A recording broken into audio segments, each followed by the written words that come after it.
പിന്നെ ആ പിന്നെ അടി കിട്ടിയായിരുന്നു അമ്മച്ചിയുടെ കയ്യിൽ നിന്ന്. ആ എന്തിനാ അടി കിട്ടിയത്? ഞാൻ കുർത്തക്കേട് കാണിച്ചു. പിന്നെ അവിടുത്തെ കട കാണിച്ച പറഞ്ഞു. അമ്മ ഞാനും നിക്കസും കൂടെ കുറേ കളിപ്പാട്ടം ഉണ്ടായിരുന്നേ. അന്നേരം ആ കളിപ്പാട്ടിൻ്റെ കൂടെ കളിച്ചപ്പോൾ ഞങ്ങൾ വാരി ഇട്ടിട്ട് ഓടിപ്പോയി മുറ്റത്തോട്ട് കളിക്കാൻ വേണ്ടി. അന്നേരം ക്രിക്കറ്റ് കളിക്കാൻ പോയി.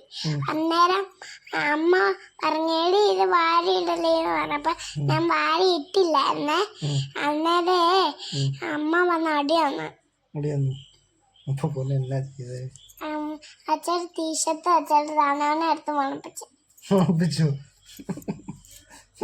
ടീഷർട്ട് എടുത്ത് മണപ്പിച്ചേ?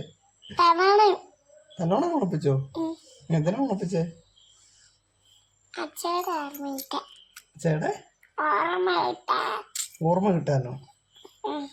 അച്ഛയുടെ ടീഷർട്ട് മണപ്പിച്ചപ്പോ അച്ഛയുടെ മണം കിട്ടിയോ മോനെ? ആണോ? ഇപ്പൊ എന്ത് തോന്നി? അച്ഛ ഇവിടെ ഉണ്ട്. അച്ഛക്ക് എല്ലാ ദിവസവും അവധിയാണ്. അങ്ങനെ തോന്നി? അച്ഛ ഇവിടെ ഉണ്ടെന്ന് തോന്നിയോ മോനെ? അപ്പം വിഷമം മാറിയോ? അടി കിട്ടിന്റെ വിഷമം മാറിയോ അന്നേരം?